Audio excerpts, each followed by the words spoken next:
Bonjour chers frères et sœurs, je vous salue, vous qui aimez l'histoire. Nous allons poursuivre la série de vidéos intitulée Les esprits vénérés par les Akans. Donc nous allons poursuivre cette série-là. Nous avons lancé tellement de séries. Bon, ok.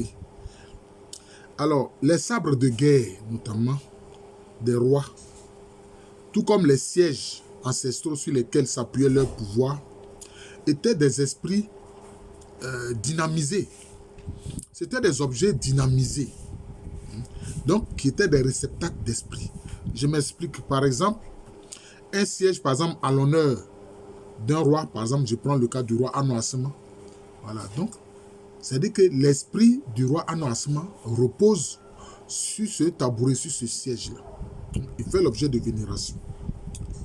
Et c'est la même chose pour tous les sièges de tous les rois, tous les chefs, toutes les reines, etc. En temps de guerre, les sièges accompagnaient les guerriers. Voilà, les tabourets là, accompagnaient les guerriers. Portés par des jeunes filles impubères, les sièges étaient censés donner des forces aux guerriers qu'ils protégeaient, mais affaiblir les guerriers ennemis. Voilà. Curieusement, on voit une chose semblable.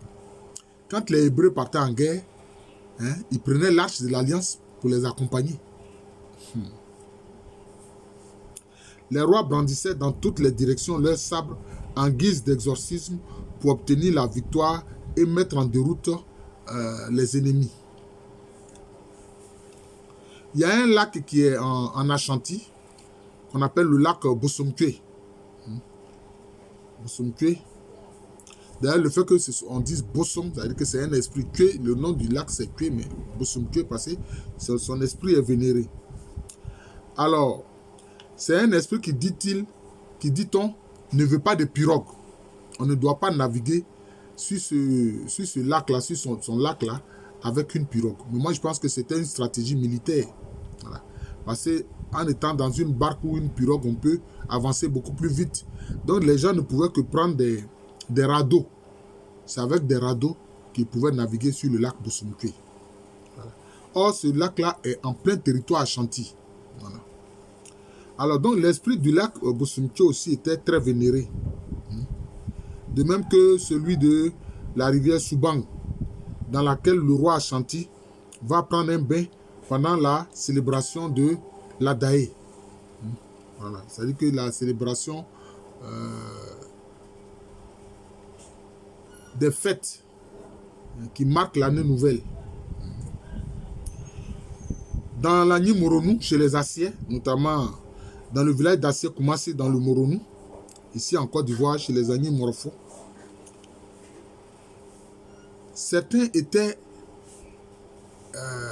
des initiés au dos, à l'esprit du dos, avec ce masque, avec une tête d'antilope. Voilà. Alors, c'était, disons, un esprit qui était censé exorciser les épidémies et chasser les mauvais esprits. Dans la pratique du dos, il y a d'autres types de masques tels que le masque chien. Mais en général, le masque principal, c'est un masque d'antilope. Il y a le masque chien qu'on appelle Asikli. Le masque buffle qu'on appelle Amoigny. Voilà. Et plusieurs esprits, par exemple dans le Baoulé, on a par exemple le Dibi, le Ngbala. C'est pour ça qu'il y a beaucoup de gens qui s'appellent Ngbala ou bien Mbra. Vous entendez ça? C'est que c'est quelqu'un dont les ancêtres sont censés avoir vénéré le Ngbala, voilà, ou le Mbra, qui est l'un des rares esprits qui accepte les sacrifices de bœufs. Voilà, parce que offrir un bœuf, ce n'est pas donné à tout le monde, c'est quand même un animal qui coûte assez cher. Alors toujours, vous avez aussi le Lokoswe, qui a été adopté par les Agnis du Moronou. Mais en fait, le Lokoswe vient du pays Baoulé. Alors, il est censé être un esprit qui connaît les plantes médicinales pour guérir les malades. Il y a aussi l'esprit, disons, l'objet dynamisé qu'on appelle Akwaba, qui est source de fécondité. Il est représenté par une statuette en bois. En général, ce sont les statuettes de fertilité. Ça représente disons, une femme. Voilà. les Akwaba représentent une femme, hein, pour que les femmes puissent tomber enceintes. Une fois, je regardais comme ça une émission sur un plateau de télévision en France. Et il y a des Françaises qui sont venues se soumettre justement au rite de l'Akwaba. C'est un rite qu'on trouve aussi un peu partout en Afrique. Hein. Une statuette de femme. Quand on fait la vénération, ben, la femme qui ne tombe pas enceinte tombe enceinte. Et il y a des Européennes qui ont témoigné de cela. Elles ont dit qu'elles ont fait tous les traitements en Europe et ça ne marchait pas. Donc elles sont venues vénérer l'Akwaba. Et puis les statues de fécondité, mais en fait c'est l'esprit. La statue n'est que sa représentation. Et puis elles sont tombées enceintes, elles ont eu des enfants. Bon, bref. Sur un plateau de télévision, d'une télévision européenne. Bon, voilà, c'est ça le fait. Alors donc faire des sacrifices en offrant à manger et à boire aux mânes des ancêtres, aux esprits, se dit Teye. Bon, mais on dit aussi, ben ma c'est-à-dire on leur donne à manger. Teye, cela veut dire aussi ôter le mal, ôter la malédiction.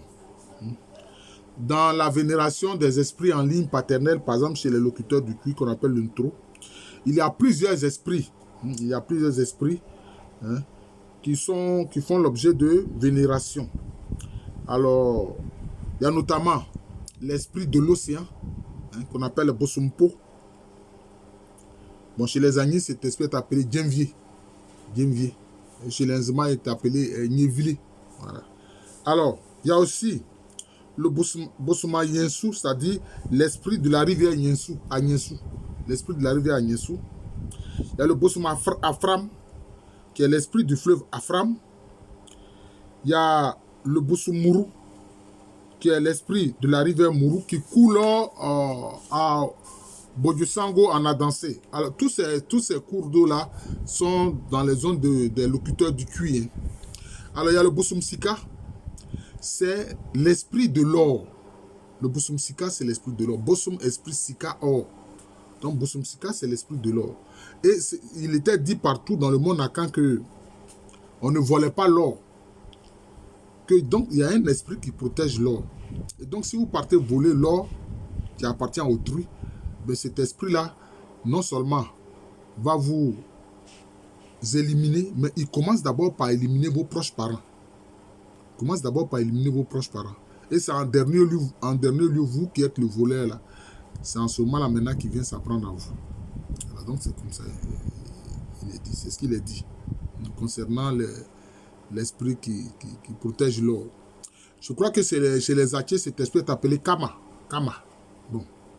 Alors, il y a le Bosumkwe dont j'ai parlé, qui est un lac qui se trouve en plein territoire à Chantilly. Et puis, il y a le Bosumpra, l'esprit du Pra, l'esprit du fleuve Pra. Alors, dans l'Akwamou, et puis ensuite dans l'Akwapem, puisque quand l'Akwamou a été vaincu en 1730, c'est le royaume Akwapem qui a pris le relais. Alors là-bas, il y avait un esprit tutélaire important qui était un esprit de guerre qu'on appelle Tutuabo. Voilà. Alors, son sanctuaire principal se trouvait à Ayensu. Je crois que j'ai fait une vidéo déjà en parlant de cela. D'ailleurs, c'est son nom que porte le premier roi des Ashanti, aussi Tutu. Voilà, Tutu, vous voyez le nom Tutu. Alors, il est symbolisé par un rocher. Ce génie était directement, cet esprit était directement attaché au trône du roi des Akwamou. Alors, donc, il arrivait que le roi des Akwamou lui-même s'adresse directement à l'esprit Tutu Abo. Lui-même s'adresse directement à l'esprit Tutu Abo. Cet esprit a une case dans laquelle se trouvent des vases en argile posés sur un rocher. Le culte de Tutu Abo concerne Tutu Abo lui-même, Tutu Abo Poadou et Kwa Dante. Les autres esprits associés à Tutu Abo sont aussi Asuya, Bofokwa, Aïra, Afirim et Kotobridja. Kotobridja est précisément un sabre noir qui exprime la puissance guerrière de l'esprit Tutu Abo. Donc, c'est-à-dire que tous les esprits que je viens de citer sont des esprits qui sont associés à Tutu Abo. C'est-à-dire son épouse, ses enfants, ses serviteurs, etc. Voilà comment nos ancêtres voyaient les choses. Alors donc, le roi Akwamou s'appuyait sur l'esprit du Tutu Abo pour faire ses guerres. Par exemple, Tutu Abo Poadou, c'est le vase qui contient les herbes de protection hein, de l'esprit Tutu Abo. Il y a d'autres esprits, notamment les esprits Aïra et Afirim, qui purifient l'âme du roi Akwamu avant la célébration de la fête qui marque l'année nouvelle qu'on appelle ordinairement la fête des Ignam, mais que les Kifo appellent Odura. Par exemple, Abrewa Janaku est la mère de l'esprit Tutu Abo. Elle est symbolisée par un vase en terre badigeonné de kaolé blanc, posé sur un siège appelé Amanfou. Ouais. Il y a une lotion lustrale dans ce vase avec laquelle les guerriers Akwamu s'aspergent avant d'aller en guerre. Donc vous voyez que ces esprits-là, certains étaient des esprits guerriers qui aidaient donc leurs dévots pendant la guerre. C'est ce qu'ils pensaient en tout cas. Le sanctuaire du Tutu Abo était censé redonner des forces, si bien que le roi Akwamu s'y rendait quand il était malade ou fatigué. Le sabre Kotobiri-Dja est identique par exemple au sabre Nkotoba qui entre dans le culte des esprits Ntwa et Asoyi célébrés à Wanchi. Vous voyez? Donc, à Wanchi, c'est dans le Bron. Il y avait 3 grands royaumes dans l'espace Bono. Il y avait le Bono lui-même, il y avait Wanchi, et puis il y avait celui de Anin Soko. Voilà. Le royaume Bono de Anin Soko. Et vous voyez ici que les objets de culte dans l'Akwamu sont identiques à ce qu'on trouve dans le Bono Wanchi. Cela veut dire que ces populations, pour la plupart, sont venues de ces zones Bono-là. Et ils sont descendus beaucoup plus au sud. C'est comme ça qu'il faut comprendre ça. À l'origine, Nkotoba était un morceau de bois obtenu d'un arbre sacré. Il était l'emblème de l'autorité des ancêtres et de leurs délégués, les chefs de lignage ou les rois. Quand une personne était frappée d'ostracisme et chassée du lignage, il lui était remis un Nkotobia. Le Nkotobia est tiré de l'arbre sacré appelé Nyamprane. Nyamprane, c'est-à-dire la voix de Dieu. Vous voyez, la racine Nyam, Nya, de Nyame. Donc, cela veut dire que quand quelqu'un est frappé d'ostracisme, on lui remet un morceau de bois donc, qui est tiré donc, de cet arbre-là, Nkotobia. Et de l'arbre sacré qu'on appelle Nyamprane, c'est-à-dire la voix de Dieu. Cela veut dire que c'est Dieu, alors peut-être qu'il sera son seul protecteur, celui qui est ostracisé ainsi. Alors, le nom scientifique de cet arbre est Gardenia ternifolia. Je reprends. Le nom sacré de cet arbre, que les Akans appellent Nyamprane, est le Gardenia ternifolia. Mais le Nkotobia pouvait aussi être fait à partir d'un autre arbre appelé Petebrebi, qui veut dire le riche tout-puissant, appelé par les scientifiques Gardenia nitida. Avec l'écorce du Petebrebi, c'est-à-dire du Gardenia nitida, l'on confectionnait des tenues de guerre appelées Sumantum, ou aussi qui était appelé Maounou, que l'on croyait doté de pouvoir occulte. Les esprits sont appelés Eipa par les Eyembe Obrou, c'est-à-dire ce qu'on appelle habituellement les Abiyi. C'est-à-dire, vous voyez que la vénération des esprits, c'était partout dans le monde Akan.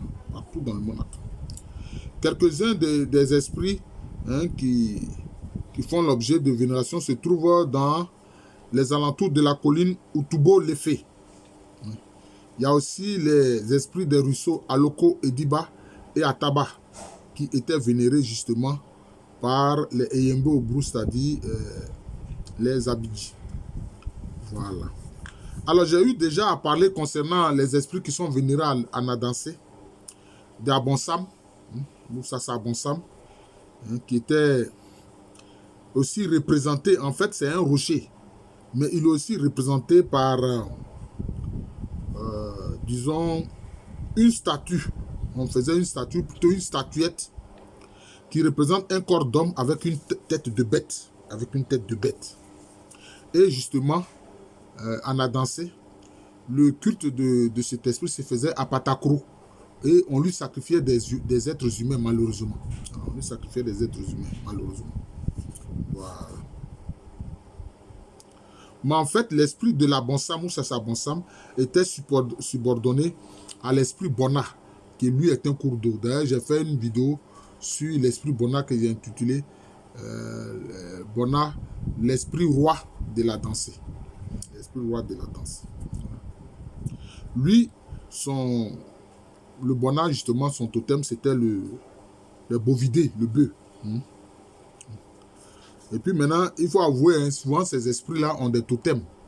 Donc, comme c'est le cas du Bona dont je viens de parler ici, son totem, c'est le bœuf. Pour d'autres, c'est la chèvre, etc. Ça dépend. Par exemple, concernant le Bosompra, hein, qui est un fleuve très important, un fleuve très important dans le monde Akan, son totem, c'est le vin de palme, le maïs et l'escargot. Bon, pourquoi toutes ces choses-là? Ce sont là, alors c'est l'esprit qui décide, c'est lui qui dit qu'il n'aime pas ça. Donc c'est ça. Alors donc comme on l'a vu là, le Sassa Bonsam était très cruel.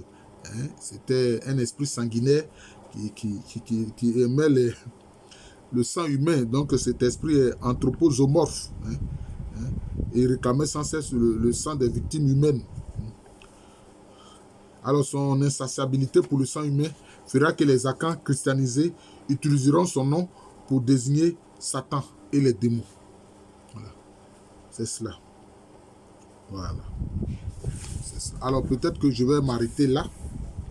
Je vais m'arrêter là pour ne pas que la vidéo soit trop longue parce que c'est une série de vidéos sur les esprits que vénèrent justement les Akans. Vraiment là, on n'a même pas abordé d'autres territoires Akans comme le pays Nzema, etc., comme les Abè, etc., les Atché. Bon, donc, on va revenir là-dessus et progressivement, on va finir cette série de vidéos sur les esprits que vénéraient les ancêtres Akans. Je vous remercie, je suis le professeur Aluko Améréné, professeur titulaire d'histoire à l'université Félix Houphouët-Boigny, université qui est à Abidjan, c'est à Cocody. C'est en Côte d'Ivoire, un pays situé en Afrique de l'Ouest. Merci encore et bonne journée à tous.